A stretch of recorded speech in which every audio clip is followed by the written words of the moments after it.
On m'a séquestrée et droguée pour m'être volé mon héritage. Ma propre famille prétendait que j'étais folle, mais un message secret à tout changer étage a exposé un complot bien plus sombre que je ne l'imaginais. Merci d'être ici avec moi aujourd'hui. J'espère que tu passes une journée merveilleuse où que tu sois. J'aimerais que tu partages dans les commentaires depuis quelle ville ou quel pays tu nous regardes et quelle heure il est là-bas. Maintenant, commençons notre histoire ensemble. Il y a des silences qui pèsent plus lourd que des cris. Le silence qui avait suivi la mort de ma marraine, Isabelle, était de cela. Un silence assourdissant, qui avait envahi mon petit appartement lyonnais, s'infiltrant dans les murs, étouffant le bruit de la ville et le battement de mon propre cœur. Cela faisait un mois qu'elle était partie, emportant avec elle la seule certitude d'amour inconditionnel que j'ai jamais connue. À 42 ans, je me sentais comme une vieille bâtisse dont on aurait retiré la poutre maîtresse, menaçant de m'effondrer à chaque courant d'air. C'est dans ce silence cotonneux et hostile que mon téléphone a vibré sur la table basse. Le nom de ma mère, Françoise, s'est affiché, et mon estomac s'est noué. Nos conversations étaient des exercices de haute voltige sur un fil de non-dit, des ballets diplomatiques où chaque mot était pesé pour ne pas réveiller les vieux démons de l'indifférence et du reproche. J'ai laissé sonner, encore et encore, espérant que la sonnerie s'éteigne et me laisse à ma torpeur. Mais elle a insisté. J'ai fini par décrocher, la gorge sèche. Élodie ?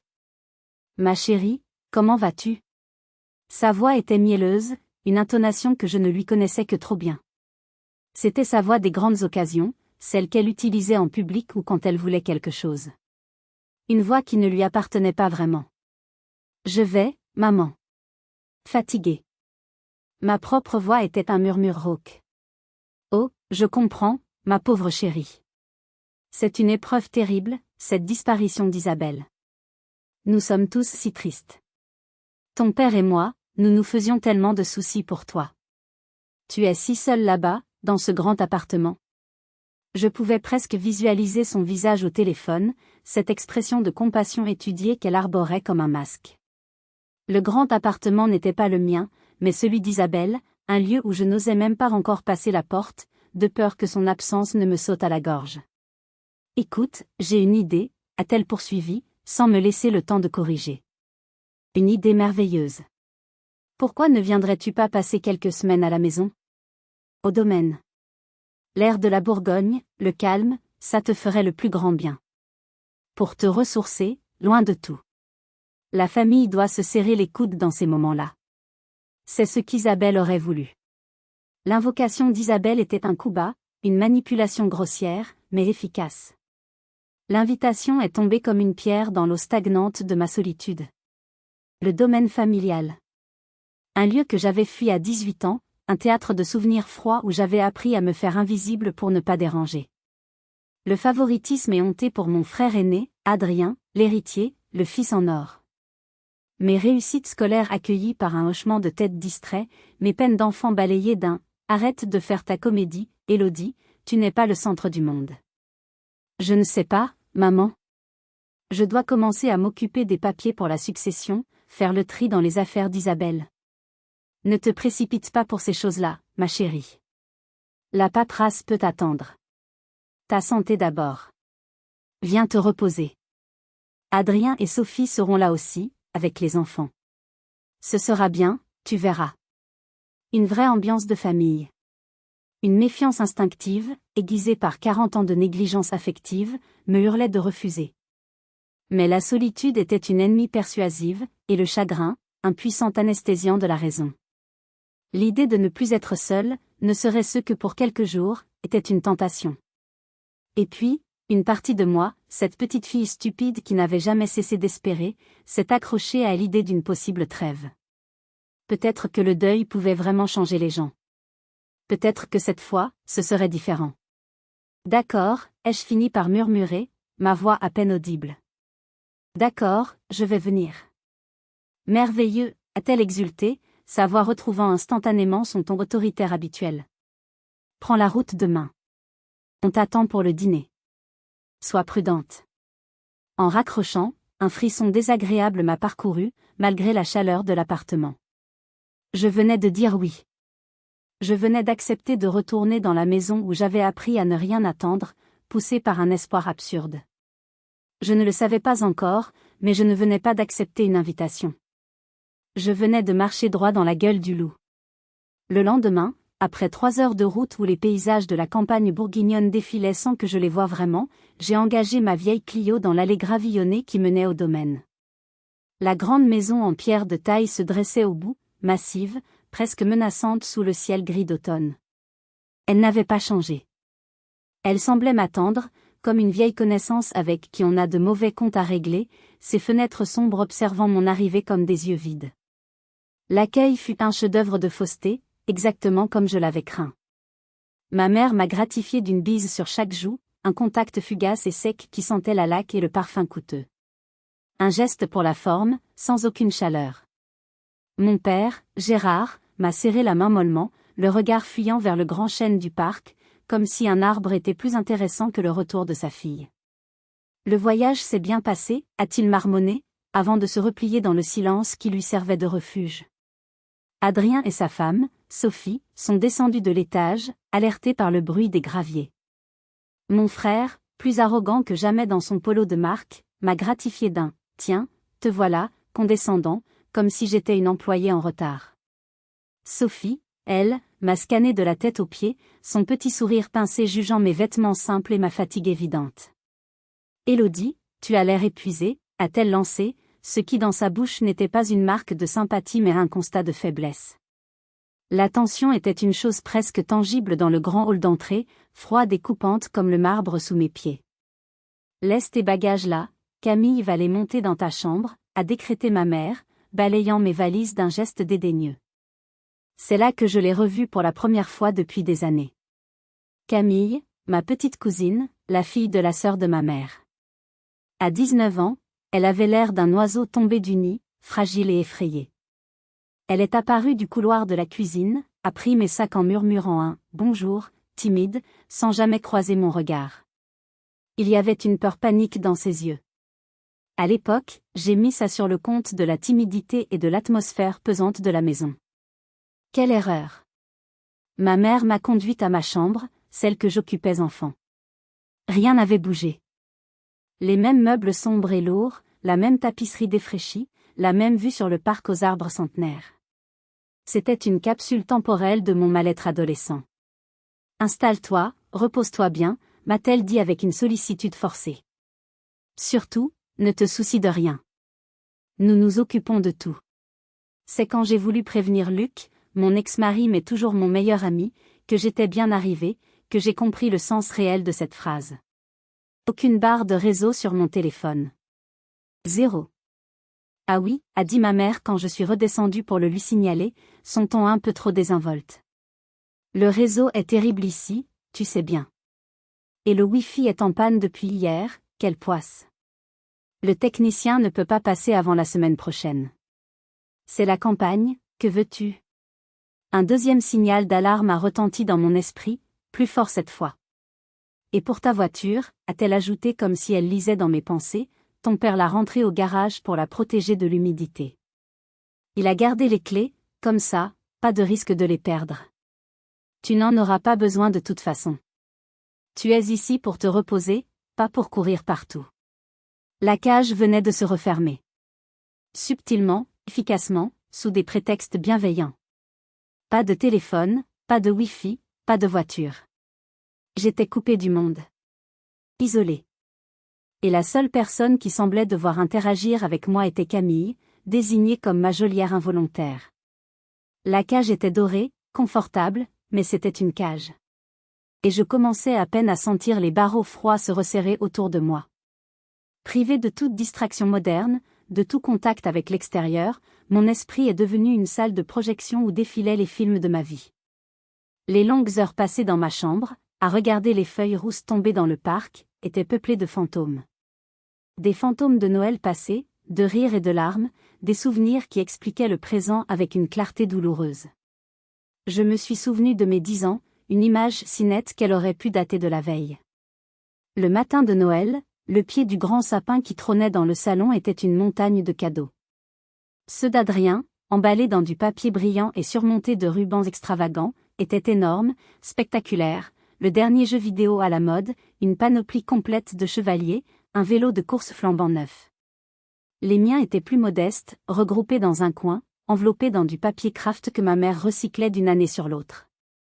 Un pull utile, qui grattait, une encyclopédie, pour bien travailler à l'école, un pyjama en pilou. Ce n'était pas la valeur qui me blessait, mais le message brutal qu'elle véhiculait. Adrien était destiné au plaisir, à la joie, à l'insouciance. J'étais destiné au devoir, à la raison, à l'utile. Quand j'ai osé une remarque, une petite moue de déception, ma mère m'a foudroyé du regard. Élodie, ne sois pas ingrate. Pense à tous les enfants qui n'ont rien. Adrien, lui, riait aux éclats en enfourchant son nouveau vélo dans le salon, manquant de renverser une lampe. Personne ne l'a grondé. C'était juste Adrien. Et puis, il y avait les fantômes lumineux. Les souvenirs d'Isabelle, qui chassaient les ombres. Ma marraine n'était pas la sœur de ma mère, mais sa meilleure amie d'enfance, une femme libre et solaire qui avait choisi de ne pas avoir d'enfant mais qui m'avait adoptée comme sa fille de cœur. Son appartement sur les quais de Saône à Lyon était mon refuge, un lieu rempli de livres, de musique classique, de lumière et de l'odeur du thé à la bergamote. Je me suis revue, à 15 ans, passant 2 semaines d'été avec elle. Ce n'était pas des vacances, c'était une bouffée d'oxygène, une libération. Isabelle ne me disait jamais de ne pas être sensible. Elle m'écoutait, vraiment. Elle m'a emmenée au musée des Beaux-Arts, au cinéma voir des films d'auteur, m'a fait découvrir la cuisine italienne dans un petit restaurant caché. Un soir, alors que nous mangions une glace sur le pont Bonaparte en regardant le soleil se coucher sur Fourvière, je lui ai avoué à quel point je me sentais transparente aux yeux de mes parents. Elle a posé sa main sur la mienne. Son regard était doux, mais sans pitié pour eux. Ma chérie, m'a-t-elle dit, ne cherche jamais de l'eau dans un puits qui est à sec. Certaines personnes sont incapables d'aimer, non pas parce que tu n'es pas aimable, mais parce qu'elles sont vides. Toi, tu es pleine de lumière. Ne les laisse jamais, jamais, l'éteindre. Ces mots étaient devenus mon armure, mon mantra secret.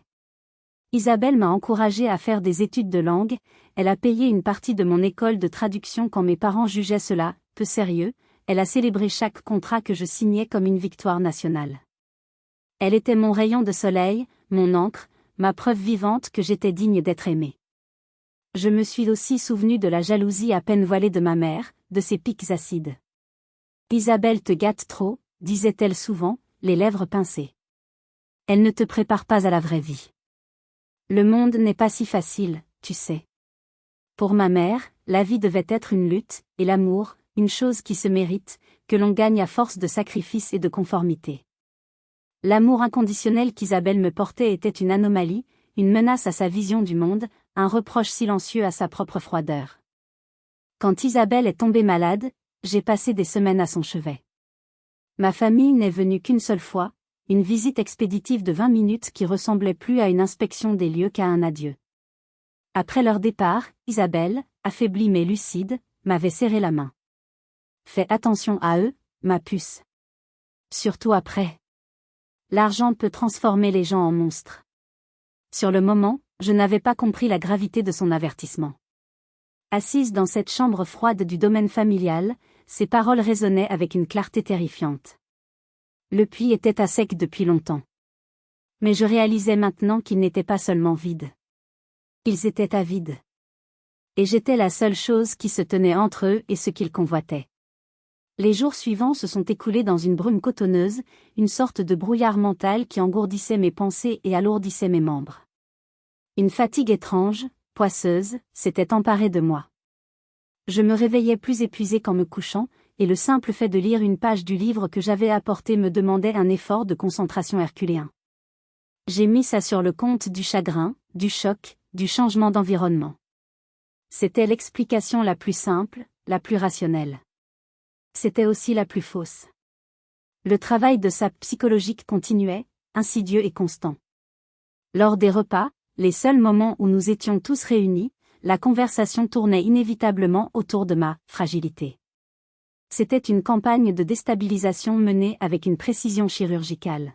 « Tu as l'air si pâle, ma chérie », disait ma mère en me servant une portion d'enfant. « Tu as besoin de reprendre des forces. Tu te laisses aller. C'est normal qu'elle soit secouée, ajoutait Adrien avec une fausse bienveillance qui me donnait la nausée. La perte d'Isabelle, c'est un coup dur. Surtout pour quelqu'un d'aussi sensible qu'Élodie. Il ne faut pas la brusquer. Elle n'est pas en état de prendre des décisions importantes en ce moment. Il parlait de moi comme d'une poupée de porcelaine, une chose fragile et irresponsable qu'il fallait manier avec précaution. En réalité, il me construisait une cage de verre, celle de la femme mentalement instable, incapable de discernement. Et le plus terrible, c'est que je commençais presque à y croire. Ma propre perception de la réalité devenait floue. Chaque soir, vers 22h, le rituel était immuable. Ma mère montait dans ma chambre avec une tisane fumante dans une tasse en porcelaine. Pour t'aider à dormir, disait-elle avec un sourire maternel qu'elle n'avait jamais eu. Le breuvage avait un goût étrangement amer, que le miel qu'elle y ajoutait généreusement peinait à masquer.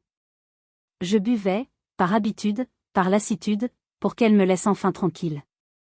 Mais une nuit, j'ai remarqué un détail. Camille, qui l'accompagnait parfois pour porter le plateau, a détourné les yeux au moment précis où je portais la tasse à mes lèvres. Ses mains tremblaient si légèrement que c'en était presque imperceptible. Un autre soir, j'ai fait semblant de boire et j'ai attendu qu'elle parte. En allant à la salle de bain, j'ai eu un vertige si violent que j'ai dû m'agripper au mur pour ne pas tomber. Le doute, autrefois une petite graine, a commencé à germer, se transformant en une liane angoissante. L'étau s'est resserré brutalement avec l'arrivée, imprévue, de Maître Dubois, le notaire de la famille depuis 30 ans. Un homme au visage lisse, aux cheveux argentés et au sourire qui ne montait jamais jusqu'à ses yeux froids de reptile. Il a été convié à dîner. L'ambiance était solennelle, presque funèbre. Après le repas, dans le salon où crépitait un feu de cheminée, il a sorti des documents de sa mallette en cuir. « Élodie » a-t-il commencé d'une voix grave et compassée, « nous devons parler de la succession d'Isabelle. C'est plus complexe que prévu. » Il a débité un jargon technique conçu pour m'embrouiller, parlant de complexités administratives, de taxes imprévues, de la gestion lourde d'un patrimoine immobilier et viticole. Isabelle, dans sa grande générosité, vous a désigné comme unique héritière, a-t-il poursuivi. Mais honnêtement, ma chère enfant, êtes-vous en état de gérer tout cela maintenant? Le vignoble demande une attention de tous les instants. C'est un travail à plein temps. Adrien a pris le relais, son ton se voulant rassurant. Maître Dubois a raison, Élodie. Ce serait de la folie de vouloir t'occuper de ça toute seule dans ton état. Laisse-moi faire. Je peux gérer le domaine, j'ai l'expérience des affaires. Ce serait une simple délégation de gestion, pour te soulager. Le temps que tu ailles mieux. Maître Dubois a poussé un document vers moi. Juste une signature ici, pour donner procuration à votre frère. Une formalité. Pour votre bien. Mon cerveau embrumé peinait à suivre. Mais à travers le brouillard, une chose était claire. Il ne voulait pas me soulager. Il voulait me déposséder. J'ai regardé le document. Le mot « procuration irrévocable » était écrit en gras. Je suis trop fatigué pour lire ça ce soir, ai-je bafouillé. Laissez-le-moi. Je verrai demain. Le sourire de ma mère s'est figé. Une lueur de contrariété a brillé dans les yeux d'Adrien. Cette nuit-là, j'ai versé la tisane dans le pot de la plante verte de ma chambre. Le lendemain, la plante avait commencé à faner. Le dîner du lendemain soir fut le point de non-retour, la scène où la comédie familiale a volé en éclats pour révéler la tragédie qui se jouait en coulisses. L'atmosphère était électrique, chargée d'une hostilité à peine contenue. Mon refus de signer la veille avait fissuré leur façade de bienveillance, et maintenant, ils ne prenaient même plus la peine de faire semblant. Assise à table, je me sentais comme une accusée à son propre procès. J'étais silencieuse, piquant une feuille de salade du bout de la fourchette, mon estomac noué par l'angoisse. Eux, en revanche, étaient d'une loquacité presque agressive, comme s'ils voulaient combler le vide de mon silence par le bruit de leur avidité. Ils parlaient de l'héritage comme si tout était déjà réglé, comme si j'étais une simple spectatrice, une entité négligeable dans la redistribution de ma propre vie. Il faudra faire un audit complet du vignoble, a lancé Adrien en se servant un grand verre de vin rouge, le geste amplé propriétaire. Je suis sûre qu'on peut optimiser les rendements de 20 à 30%. Isabelle le gérait un peu à l'ancienne, avec ses sentiments. Les affaires, ça ne se gère pas avec des sentiments. Et l'appartement de Lyon, a renchéri Sophie, sa femme, avec un air de connaisseuse en décoration d'intérieur. Il a un potentiel fou, un emplacement exceptionnel, mais la décoration est si datée. Ces vieux meubles, ces tapis. J'ai déjà quelques idées. Des tons neutres, du mobilier design scandinave, une cuisine ouverte. Il faudra tout refaire, abattre des cloisons.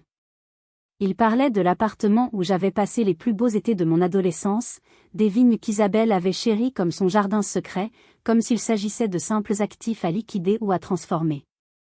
Ils effaçaient son souvenir, et le mien par la même occasion, avec une désinvolture qui me glaçait le sang. Mon père restait silencieux, comme toujours, mais son silence était une approbation lâche. Il se concentrait sur son assiette, complice passif de la curée. Ma mère, elle, orchestrait la conversation, distribuant sourires et piques avec une maîtrise consommée. Élodie est si peu matérialiste, a-t-elle glissé à un moment, en me regardant droit dans les yeux avec un faux air de tendresse. N'est-ce pas, ma chérie? Toutes ces responsabilités, l'argent, les soucis de gestion, ce n'est vraiment pas pour toi. Tu es une artiste, une rêveuse. C'était une menace déguisée en compliment, une façon de me disqualifier, de me mettre dans une case où je serais inoffensive. Chaque mot était une pelletée de terre sur le cercueil de mon autonomie. Je me sentais piégée, impuissante, la gorge nouée par une colère et une peur si intense qu'elle me paralysait. Camille, assise en bout de table, était d'une pâleur de cire. Elle n'avait pas dit un mot de tout le repas, son regard fixé sur son assiette à peine touchée. Je la voyais jeter des coups d'œil furtifs dans ma direction, puis vers ma mère, le visage tordu par une anxiété qui semblait la ronger de l'intérieur. Nos regards se sont croisés une fraction de seconde, et j'y ai lu une panique qui faisait écho à la mienne. C'est alors que mon père a levé son verre. Sa voix, habituellement effacée, a pris une ampleur théâtrale et forcée. Je voudrais porter un toast. À la famille. À la solidarité qui nous unit dans les épreuves. Et surtout, à la sagesse qui nous guide pour prendre les bonnes décisions, pour le bien de tous. Tous ont levé leur verre, un cœur macabre de sourires hypocrites. C'est à cet instant précis, alors que le tintement des verres résonnait dans la pièce, que je l'ai senti. Sous la nappe épaisse, une main a frôlé la mienne. C'était la main de Camille. C'était un contact si rapide, si léger, que j'aurais pu croire à un accident.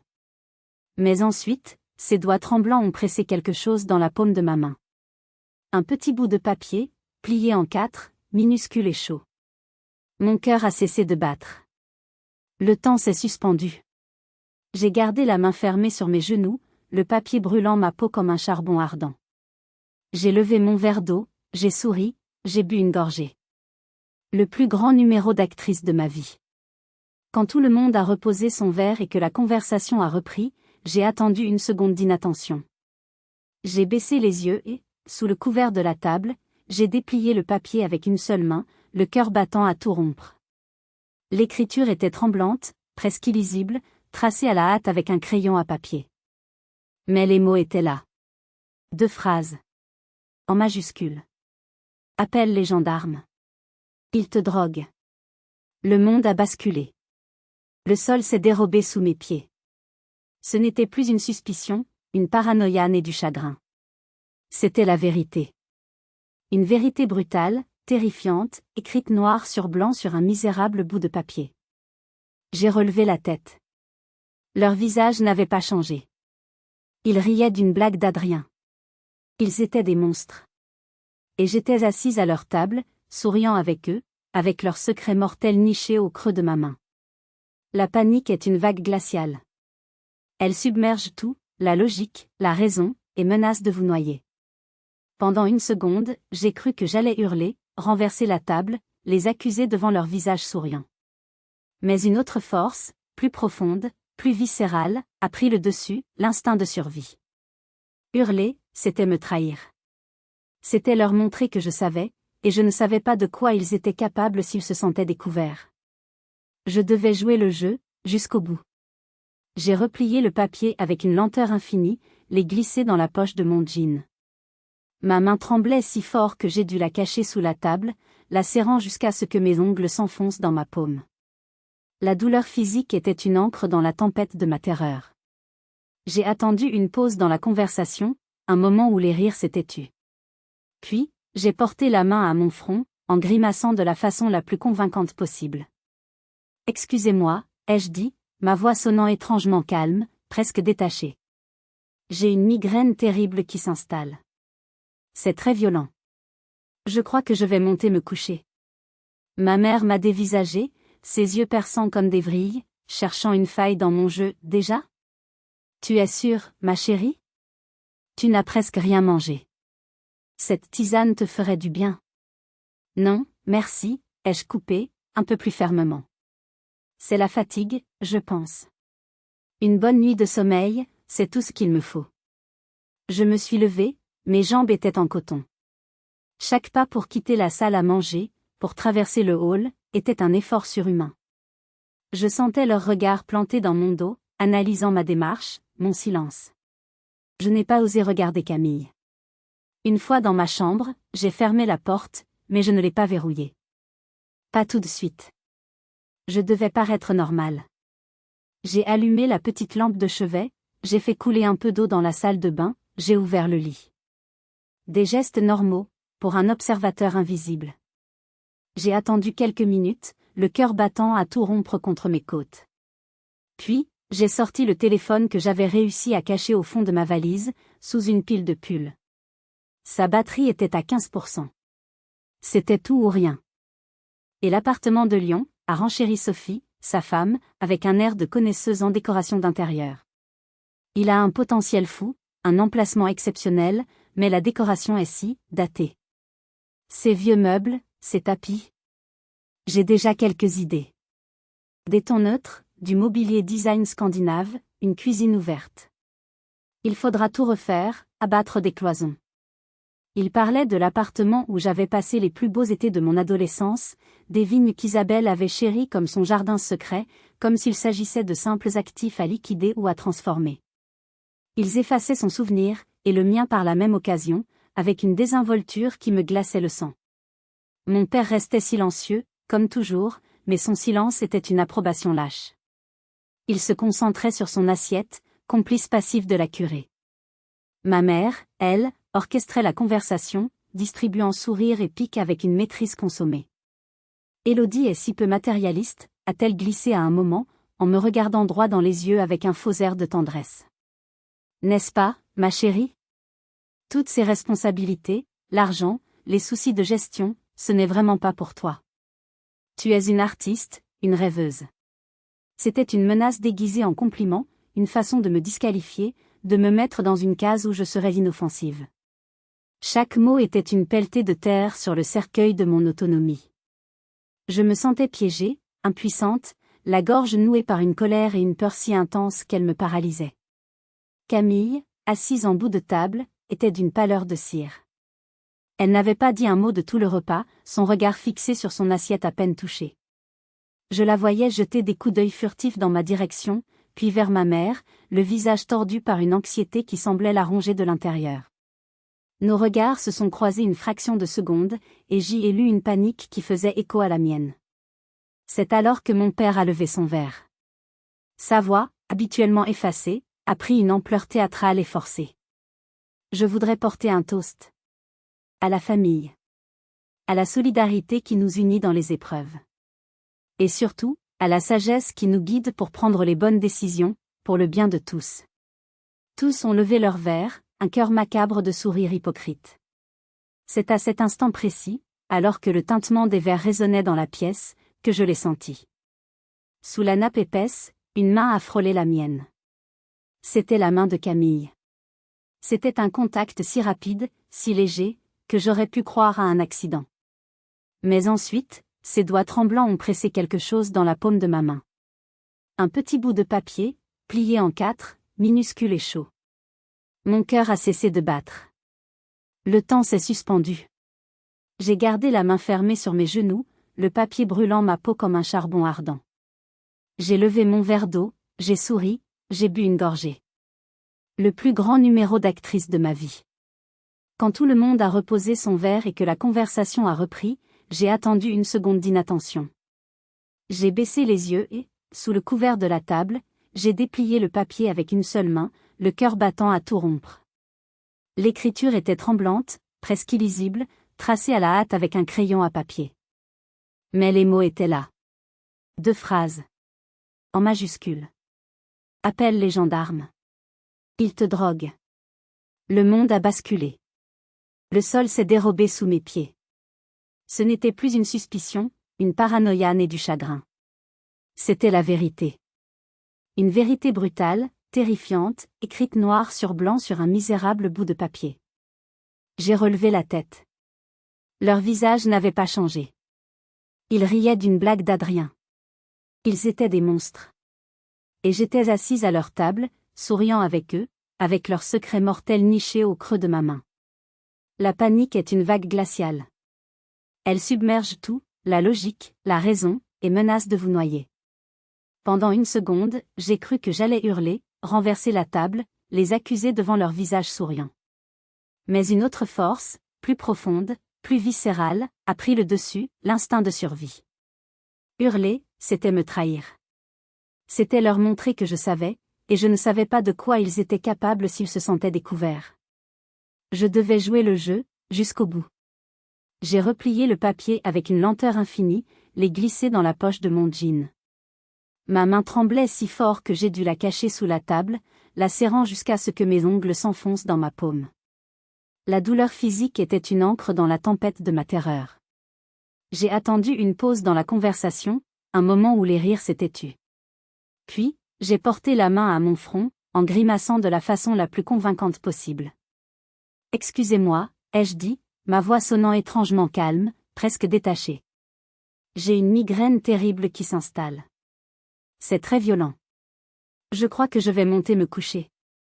Ma mère m'a dévisagé, ses yeux perçants comme des vrilles, cherchant une faille dans mon jeu, déjà ? Tu es sûre, ma chérie ? Tu n'as presque rien mangé. Cette tisane te ferait du bien. Non, merci, ai-je coupé, un peu plus fermement. C'est la fatigue, je pense. Une bonne nuit de sommeil, c'est tout ce qu'il me faut. Je me suis levée, mes jambes étaient en coton. Chaque pas pour quitter la salle à manger, pour traverser le hall, était un effort surhumain. Je sentais leur regard planté dans mon dos, analysant ma démarche, mon silence. Je n'ai pas osé regarder Camille. Une fois dans ma chambre, j'ai fermé la porte, mais je ne l'ai pas verrouillée. Pas tout de suite. Je devais paraître normale. J'ai allumé la petite lampe de chevet, j'ai fait couler un peu d'eau dans la salle de bain, j'ai ouvert le lit. Des gestes normaux, pour un observateur invisible. J'ai attendu quelques minutes, le cœur battant à tout rompre contre mes côtes. Puis, j'ai sorti le téléphone que j'avais réussi à cacher au fond de ma valise, sous une pile de pulls. Sa batterie était à 15%. C'était tout ou rien. Je me suis enfermée à double tour dans la petite salle de bain attenante. C'était le seul endroit de la maison où j'avais remarqué, par hasard, une seule et unique barre de réseau qui apparaissait et disparaissait près de la fenêtre, comme un phare lointain dans la nuit. C'était ma seule chance. Je me suis collée à la fenêtre, le téléphone en l'air, priant tous les dieux que je ne connaissais pas pour que le signal tienne. Une barre. Elle vacillait, mais elle était là. C'était assez. Mes doigts, gourds et tremblants, ont composé le 17. La sonnerie a retenti, chaque bip faisant écho à mon angoisse dans le silence de la petite pièce. Gendarmerie nationale, j'écoute. La voix était calme, professionnelle, masculine. J'ai failli fondre en larmes de soulagement. J'ai pris une profonde inspiration et j'ai parlé, ma voix un murmure à peine audible, de peur d'être entendue. Bonsoir. Je m'appelle Élodie Fournier. J'appelle depuis le domaine de la Roche, sur la commune de... J'ai donné l'adresse, que je connaissais par cœur. Je crois que je suis en danger. Je suis retenue ici contre mon gré par ma famille. Il y a eu un silence à l'autre bout du fil, puis, pouvez-vous être plus précise, madame ? Il me drogue. Je pense. Pour me faire signer des papiers, pour un héritage. Ils m'ont pris mes clés, mon téléphone n'a pas de réseau. Je suis dans la salle de bain, c'est le seul endroit où ça capte. S'il vous plaît, j'ai peur. L'opérateur a posé d'autres questions, rapides, précises. Mon nom complet? Ma date de naissance? Combien de personnes dans la maison? Y a-t-il des armes? Je lui ai répondu du mieux que je pouvais, entre deux sanglots étouffés. Une patrouille est en route, madame. Restez où vous êtes si possible.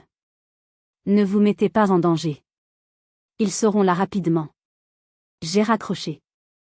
Le plus dur restait à faire. Retourner dans ma chambre, me mettre au lit, et attendre. Attendre, en faisant semblant de dormir, priant pour que personne ne vienne vérifier. J'ai tiré les rideaux, me suis glissé sous la couette, tout habillé. J'ai fermé les yeux, mais mon esprit était en état d'alerte maximale. Chaque craquement du plancher dans le couloir, chaque bruit de la vieille maison me faisait sursauter. C'étaient les minutes les plus longues de toute ma vie. Une attente insoutenable, suspendue entre la terreur et l'espoir. Le temps s'est étiré, élastique et cruel. Chaque minute semblait durer 1 heure. Allongé dans le noir complet de ma chambre, tous mes sens étaient aux aguets. Je tendais l'oreille, essayant de déchiffrer les sons de la maison qui se préparait pour la nuit. Des voix étouffées en bas, probablement dans le salon. Le bruit de la vaisselle qu'on rangeait dans la cuisine. Puis des pas dans l'escalier, lents et lourds. Mon cœur s'est arrêté. La poignée de ma porte a tourné doucement, sans un bruit. La porte s'est entr'ouverte, laissant filtrer un rail de lumière du couloir. J'ai retenu mon souffle, ralentissant ma respiration au maximum, feignant le sommeil le plus profond. C'était ma mère. Je l'ai sentie me regarder pendant un long moment, un silence pesant qui semblait durer une éternité. J'imaginais ses yeux scrutant l'obscurité, s'assurant que j'étais bien là, inoffensive. Puis la porte s'est refermée aussi doucement qu'elle s'était ouverte. Elle était venue vérifier. La bile m'est montée à la gorge. 20 minutes plus tard, peut-être 30, un bruit lointain a brisé le silence de la campagne. Un son inhabituel, presque incongru dans cet environnement paisible. Le son d'un moteur qui approchait. Puis, des phares bleus, intermittents, ont balayé les arbres du parc, projetant des ombres dansantes et fantomatiques sur les murs de ma chambre. Ils étaient là. Mon corps tout entier s'est détendu d'un coup, comme si un ressort trop tendu venait de lâcher. J'ai entendu un coup sec, autoritaire, frapper à la porte d'entrée. Puis le silence. Puis des voix, plus fortes cette fois. La voix de ma mère, aiguë, perçante d'indignation. Mais enfin, que se passe-t-il? Il est presque minuit. Celle de mon père, bredouillante, confuse. C'est sûrement une erreur. J'ai sauté du lit, mes jambes encore flageolantes. Quand j'ai ouvert la porte de ma chambre, le spectacle dans le hall était surréaliste. 2 gendarmes se tenaient là, imposants dans leurs uniformes sombres. Face à eux, ma famille, figée dans des postures de surprise outragée, en pyjama et robe de chambre. Mais enfin, c'est une erreur, s'exclamait Françoise, la main sur le cœur. Nous sommes des gens respectables. Il n'y a aucun problème ici. Ma fille est en dépression, ajoutait Gérard, les mains en l'air comme pour se rendre. Elle est très fragile, elle ne sait pas ce qu'elle dit. Elle a besoin de repos, c'est tout. Leur comédie était presque parfaite. Mais quand leurs yeux se sont posés sur moi, en haut de l'escalier, leurs visages se sont décomposés. Le choc, la colère, et peut-être une lueur de peur. J'ai descendu les marches lentement, une par une, mon regard ne quittant pas les leurs. C'est moi qui ai appelé, ai-je dit d'une voix claire, qui ne tremblait même pas. La peur avait laissé place à une froide détermination. Un des gendarmes, une femme au regard calme et pénétrant, s'est approché de moi. Madame Fournier? Voulez-vous venir à l'écart avec moi? Elle m'a conduite dans le petit salon, loin des autres. Pendant ce temps, son collègue a commencé à interroger mes parents et mon frère, qui venaient de descendre, l'air furieux. J'ai tout raconté à la gendarme. Le prétexte de la cure de repos, l'isolement, la fatigue, la tisane, le notaire, et surtout, le mot de Camille. Pendant que je parlais, j'ai vu son collègue s'approcher de Camille, qui était restée en retrait, près de la cuisine, tremblante et silencieuse comme une statue de sel. Il lui a parlé doucement, avec patience. Et là, la digue a cédé. La jeune fille a fondu en larmes, des larmes silencieuses qui coulaient sur ses joues, et s'est effondrée sur une chaise. Entre deux sanglots, elle a tout confessé. Le complot, les médicaments dans le thé sur ordre de ma mère, les documents que Maître Dubois avait préparés, sa propre peur. Elle a confirmé chaque détail de mon histoire. Le visage des gendarmes a changé. La suspicion a laissé place à la certitude. Ils ont regroupé tout le monde dans le grand salon. Plus personne ne souriait. Nous allons devoir procéder à une perquisition, a annoncé la gendarme d'un ton qui n'admettait aucune réplique. Les protestations ont repris, mais elles manquaient de conviction. Ils étaient pris au piège. La perquisition fut rapide et efficace. Ils ont trouvé les somnifères et les anxiolytiques dans la table de chevet de ma mère. Ils ont trouvé la mallette de Maître Dubois avec les documents de renonciation dans le bureau d'Adrien. Et ils ont trouvé mes clés de voiture et mon portefeuille, cachés au fond d'un tiroir de la commode de ma mère, sous ses foulards en soie. Cette nuit-là, j'ai quitté le domaine dans une voiture de gendarmerie, non pas comme une suspecte, mais comme une victime. Alors que nous nous éloignions dans l'allée, j'ai regardé la maison une dernière fois. Les lumières étaient allumées, les silhouettes de ma famille se découpaient aux fenêtres, immobiles et sombres. La cage dorée était restée derrière moi. J'étais libre. Et pour la première fois depuis des semaines, je pouvais respirer. La nuit à la gendarmerie fut blanche, irréelle, un entre-deux suspendu entre le cauchemar et la libération. J'ai fait ma déposition officielle, un récit détaillé et factuel qui, prononcé à voix haute sous la lumière crue et blafarde d'un néon, prenait une dimension encore plus monstrueuse. Chaque mot que je prononçais était une pierre que j'enlevais du mur sous lequel ils avaient essayé de m'enterrer vivante. Luc est arrivé au petit matin, le visage tiré par l'inquiétude et la colère. Il m'a prise dans ses bras, sans un mot, et ce simple contact humain, cette chaleur familière, m'a ramenée à la vie. Il ne m'a pas jugée d'avoir été naïve, ne m'a pas posé de questions accusatrices. Il était juste là, solide comme un roc. Tu ne peux pas gérer ça toute seule, Élodie, m'a-t-il dit après m'avoir écouté, un café en carton chaud entre les mains. Ils ne vont pas se laisser faire. Ce sont des narcissiques.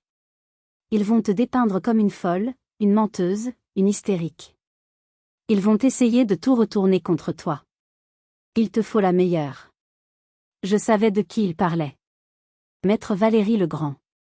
Une avocate lyonnaise dont la réputation la précédait.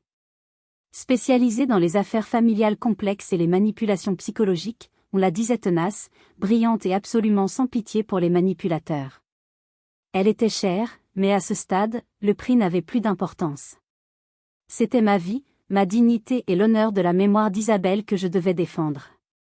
Dès le lendemain, Luc m'a accompagné à son cabinet, un bureau sobre et élégant avec une vue imprenable sur le Rhône.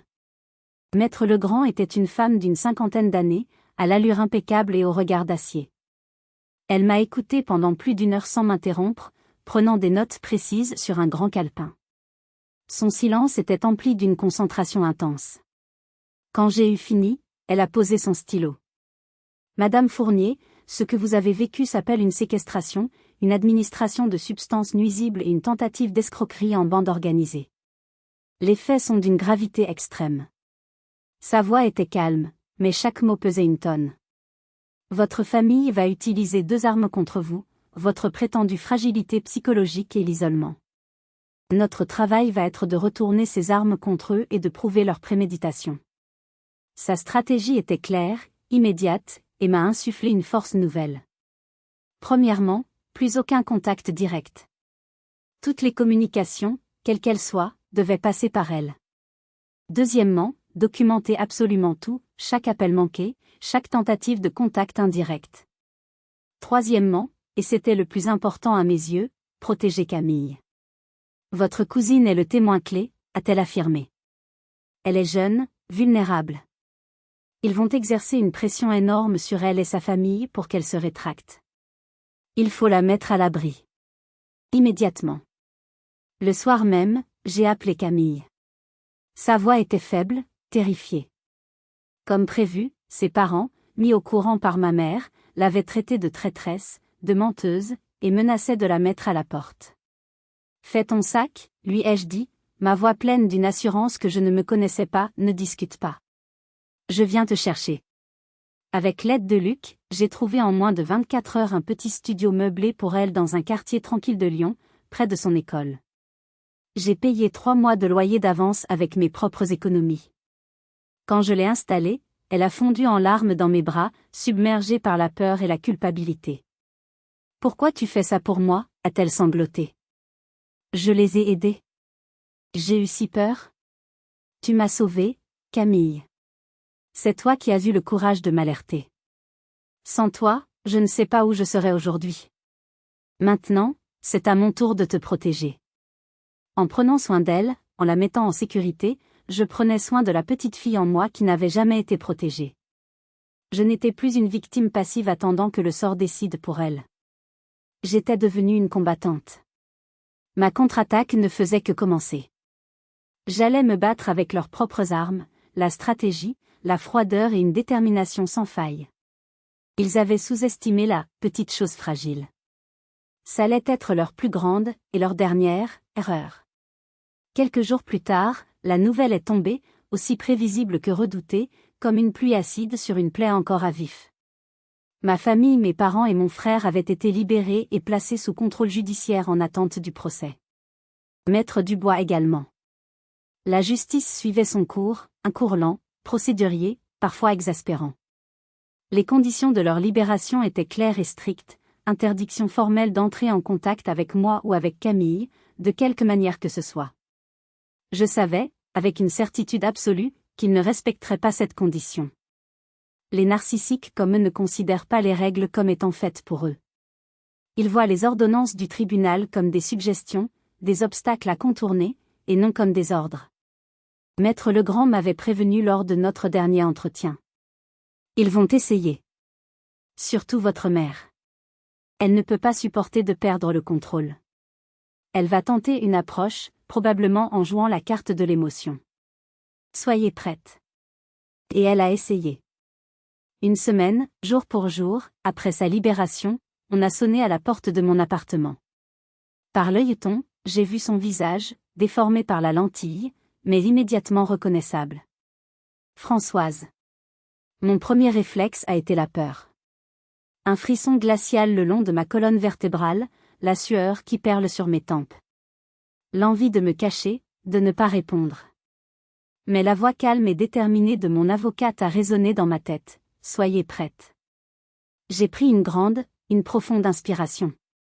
J'ai attrapé mon téléphone sur la console de l'entrée, j'ai lancé l'application dictaphone et je l'ai glissé dans la poche de mon gilet, le micro orienté vers l'extérieur. Puis, le cœur battant la chamade mais le visage impassible, j'ai ouvert la porte. Elle n'a pas essayé d'entrer. Elle se tenait sur le paillasson, le visage ravagé par un chagrin de composition. Elle avait dû s'entraîner devant un miroir pendant des heures. Les larmes coulaient sur ses joues maquillées. Elle avait même l'air plus mince, plus fragile. Une performance digne d'une actrice. « Élodie, ma chérie ?»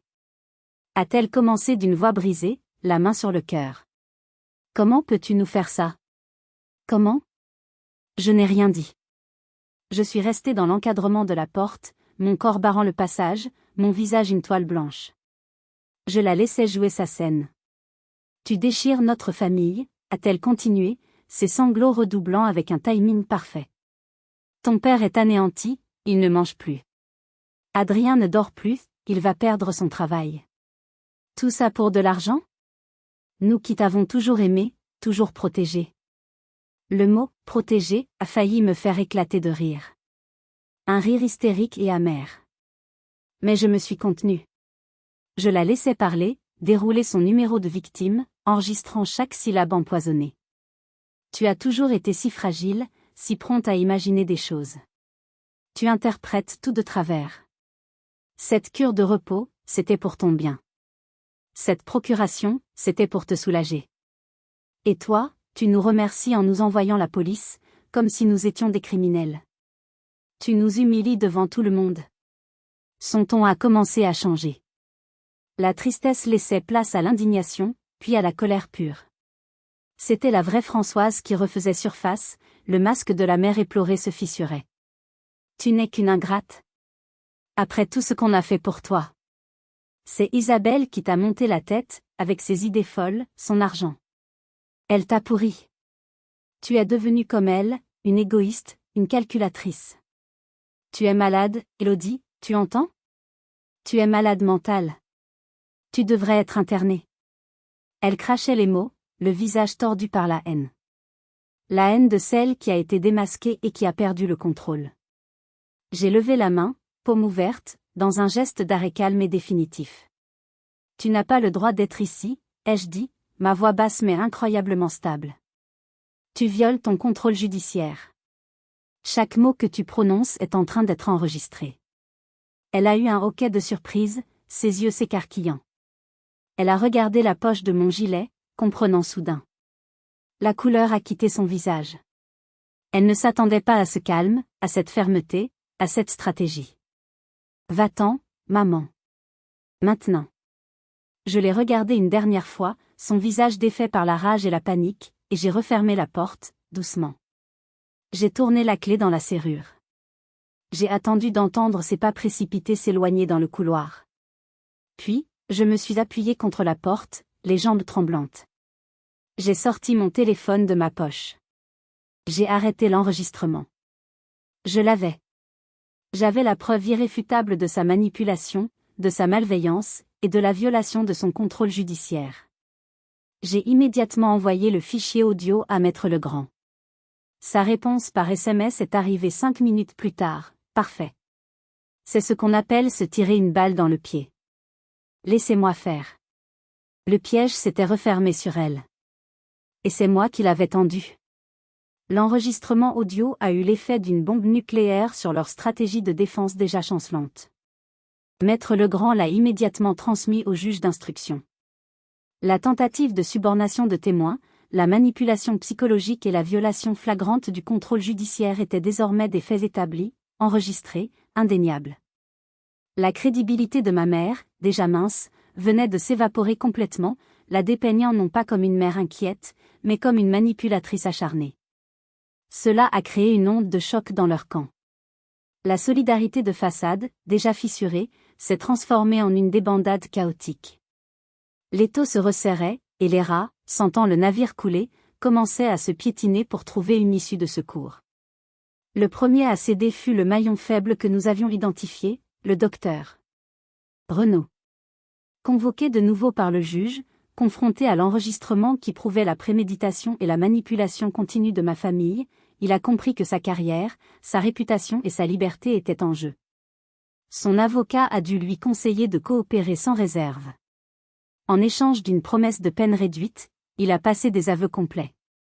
Il a fourni les détails des ordonnances, a admis avoir rédigé un brouillon de certificat médical attestant de ma grave instabilité psychologique à la demande expresse de Françoise, et a confirmé qu'il devait recevoir une somme d'argent pour ses conseils et sa discrétion, une fois la procuration signée. Son témoignage était accablant, car il venait d'un professionnel de la santé, une caution morale qui s'effondrait. Pendant ce temps, Maître Legrand ne restait pas inactive. Elle m'avait demandé de réfléchir à tous les détails, même les plus insignifiants, des dernières semaines de la vie d'Isabelle.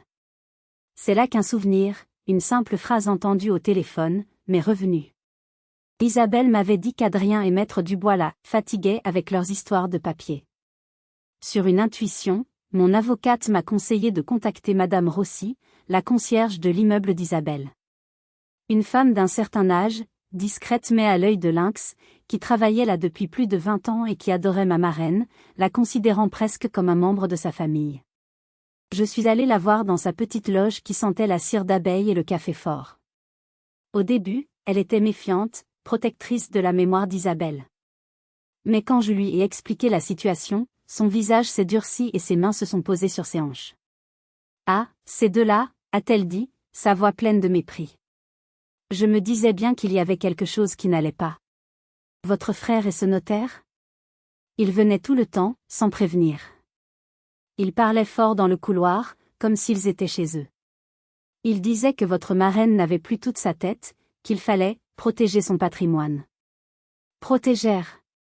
Quelle blague! Un jour, je l'ai entendu leur crier de la laisser tranquille, que c'était sa vie et ses décisions. Elle était si faible à la fin. Je voulais vous appeler, Madame Élodie, mais je n'osais pas, je ne voulais pas faire d'histoire. Son témoignage était crucial. Il prouvait que la pression sur Isabelle avait commencé bien avant sa mort. C'était une preuve de plus de leur plan à long terme, de leur harcèlement moral sur une personne vulnérable. Madame Rossi, femme simple mais au sens de la justice aiguisée, a accepté sans hésiter de faire une déposition officielle. Le front uni de ma famille n'existait plus. Mis en examen pour de nouveaux chefs d'accusation, ils se sont déchirés devant les enquêteurs. Adrien, pour sauver sa peau, a chargé sa mère, affirmant qu'elle était l'instigatrice et qu'il n'avait fait que suivre ses instructions. Françoise, furieuse, a accusé le notaire de l'avoir mal conseillé et de l'avoir entraîné dans cette affaire. Mon père, lui, se réfugiait dans un silence pitoyable, affirmant n'avoir rien vu, rien compris, un mantra qui ne trompait plus personne. Leur château de cartes, construit sur l'avidité et le mensonge, s'écroulait de toutes parts. Et chaque pièce qui tombait renforçait mon dossier, me rapprochant de la justice. Alors que le dossier judiciaire s'épaississait de preuves et de témoignages accablants, Maître Legrand a sorti son atout maître, une carte qu'elle gardait en réserve, le coup de grâce qu'elle préparait depuis le début. Elle m'avait demandé de fouiller dans les quelques affaires personnelles d'Isabelle que j'avais pu récupérer de l'appartement, à la recherche du moindre indice, du moindre carnet, de la moindre anomalie. C'est dans un vieux secrétaire en marqueterie, derrière un double fond que je n'avais jamais remarqué, que je l'ai trouvé. Un petit carnet relié en cuir rouge, un de ceux qu'Isabelle utilisait pour noter ses pensées, ses listes, ses rendez-vous. Sur l'une des dernières pages, une simple phrase, écrite d'une main qui tremblait déjà, en cas de problème, contactez Maître Bernard, rue de Rivoli, Paris. Il sait. C'était une piste. Une piste qui allait tout changer. Maître Legrand a immédiatement contacté cet avocat parisien. Maître Bernard était un vieil ami d'université d'Isabelle, un homme de confiance qu'elle avait consulté en secret quelques mois avant sa mort, alors qu'elle sentait la pression de ma famille s'intensifier. Le coup de théâtre fut total, bien au-delà de nos espérances. Maître Bernard détenait non seulement un second testament, plus récent et authentifié par un autre notaire, qui confirmait et détaillait ses volontés de me léguer l'intégralité de ses biens, mais aussi quelque chose de bien plus précieux, de bien plus dévastateur pour mes tortionnaires, un journal intime. Ce n'était pas un simple journal. C'était une chronique détaillée, presque quotidienne, des derniers mois de sa vie. Page après page, d'une écriture de plus en plus fragile mais toujours lucide, Isabelle avait consigné les pressions psychologiques, le harcèlement moral exercé par ma famille. Elle y décrivait les visites d'Adrien, qui lui parlait de ses difficultés financières et de la logique qu'il y aurait à ce qu'il hérite du vignoble, pour le garder dans la famille. Elle y racontait les appels incessants de ma mère, qui la culpabilisait, lui disant qu'en me léguant tout, elle allait créer des jalousies irréparables et détruire la famille. Elle y mentionnait sa peur de mettre du bois, qu'elle sentait de mèche avec eux, et sa décision de consulter un autre avocat en secret, pour protéger Élodie. Un passage, qui fut lu plus tard par le juge d'instruction et qui a scellé leur sort, était particulièrement poignant. Ils ne comprennent pas. Cet héritage n'est pas pour la punir, elle, ou pour les punir. C'est pour la protéger. Pour lui donner la liberté et la sécurité que Françoise ne lui a jamais offerte, trop occupée par son fils et les apparences. Je veux qu'Élodie puisse vivre sans peur, sans avoir à quémander l'approbation de quiconque. Je lui lègue des murs pour qu'elle soit en sécurité, des vignes pour qu'elle se souvienne de la beauté du monde, et des moyens pour qu'elle soit enfin libre de ses choix. Il voit de l'argent, des biens, un statut. Moi, je vois l'avenir de ma fille de cœur. Et je le protégerai, même après ma mort. La lecture de ce journal a été le coup de grâce. C'était la voix d'Isabelle, claire et lucide depuis l'au-delà, qui venait anéantir leur dernière ligne de défense. Ils ne pouvaient plus prétendre avoir agi pour mon bien, ni pour celui d'une femme prétendument sénile. Ils avaient harcelé une personne vulnérable en pleine connaissance de cause, mus par leur seule cupidité. Le journal a été versé au dossier. Il ne s'agissait plus seulement de ma parole contre la leur. C'était la parole d'Isabelle elle-même. Et cette parole-là, personne ne pouvait la contester. La justice n'avait plus qu'à suivre son cours, éclairée par la vérité d'une femme qui, même après sa mort, avait trouvé le moyen de me protéger une dernière fois. Le procès fut une épreuve, mais une épreuve nécessaire. Une conclusion publique à un drame privé. Assise dans la salle d'audience, sur le banc des parties civiles, juste derrière Maître Legrand, je les ai regardés, un par un, alors que les charges étaient lues par le président du tribunal. Ils n'avaient plus rien de leur superbe. Ils n'étaient que des figures pathétiques, vieillies, recroquevillées sur le banc des accusés. Mon père, le regard vide, fixant un point invisible. Ma mère, le visage fermé, essayant de conserver une dignité qui n'était plus qu'une illusion. Et Adrien, mon frère, qui alternait entre des regards furieux dans ma direction et une posture d'enfant pris en faute. Leurs avocats ont tenté de plaider l'erreur de jugement, l'inquiétude familiale maladroite, mais leurs arguments s'effondraient face au poids des preuves, le témoignage de Camille, l'enregistrement de ma conversation avec ma mère, les aveux du médecin, le témoignage de la concierge, et enfin, le journal d'Isabelle, lu en partie à l'audience, qui a fait taire toutes les contestations. Le verdict est tombé, lourd et sans appel. Les peines furent sévères, aggravées par les circonstances de bande organisée et la vulnérabilité de la victime. Ma mère et mon frère ont écopé des peines de prison ferme les plus lourdes. Le notaire, radié de l'ordre, les a suivis de près. Mon père et le médecin ont été condamnés à des peines avec sursis et de lourdes amendes, leur carrière et leur réputation brisées à jamais. En entendant le jugement, je n'ai ressenti ni joie, ni triomphe. Juste un profond soulagement. Comme si un poids qui m'oppressait la poitrine depuis des mois, depuis des années en réalité, venait de se lever. C'était fini. La justice des hommes avait parlé. 1 an a passé. La vie a repris son cours, mais ce n'est plus la même vie. J'ai vendu le domaine en Bourgogne, cette belle prison de pierre. Je ne pouvais pas garder ce lieu de cauchemar. Avec une partie de l'argent, j'ai rénové l'appartement de Lyon, du sol au plafond. J'en ai fait mon sanctuaire, un lieu lumineux, rempli de plantes vertes, de livres, de musique, et des tableaux colorés d'Isabelle. Son âme est ici, mais c'est mon refuge. Camille termine sa première année en école d'infirmière. Elle est brillante, passionnée. Nous sommes devenus incroyablement proches, comme 2 sœurs, 2 survivantes qui se sont reconstruites ensemble, se soutenant mutuellement dans les moments de doute.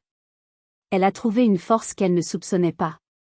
Luc est toujours là, un ami fidèle et précieux, avec qui je partage des dîners simples et des fous rires qui guérissent l'âme. Et Madame Rossi, la concierge, me monte parfois des parts de sa tarte aux pommes, en me disant avec un clin d'œil que je ressemble de plus en plus à ma marraine, la même force tranquille. J'ai gagné. J'ai récupéré mon héritage, ma dignité, ma liberté. Mais la victoire a un goût amer. Le goût des cendres d'une famille que je n'avais, en réalité, jamais eue. Les cicatrices sont là, invisibles mais profondes. Elles me rappellent que la trahison la plus douloureuse est celle qui vient de notre propre sang, de ceux qui auraient dû nous protéger. Je ne recevrai jamais de lettre d'excuse, et je n'en attends pas. Le pardon est une question que je ne me pose même plus. On ne pardonne pas l'impardonnable. On apprend à vivre avec. Parfois, le soir, je me tiens sur mon balcon, regardant les lumières de la ville scintiller sur le Rhône. Je pense à tout ce chemin parcouru. Je ne suis plus la femme fragile et hésitante qui espérait un miracle de sa famille. Je suis une femme qui a regardé le monstre en face et qui a refusé de baisser les yeux. La justice peut condamner les coupables, mais peut-elle vraiment guérir une trahison aussi profonde ? Je ne crois pas. Seul le temps, et la volonté farouche de se reconstruire, le peuvent. On m'a volé mon passé, on a tenté de me voler mon avenir, mais j'ai refusé. On ne choisit pas sa famille, c'est vrai. Mais on peut choisir, chaque jour, de se battre pour sa dignité. Et je crois que la plus grande richesse qu'Isabelle m'ait laissée n'était pas sur un compte en banque, ni dans les murs de cet appartement. C'était la force de dire « non ». La force de me choisir, moi. Et cette force-là, personne, jamais, ne pourra me l'enlever.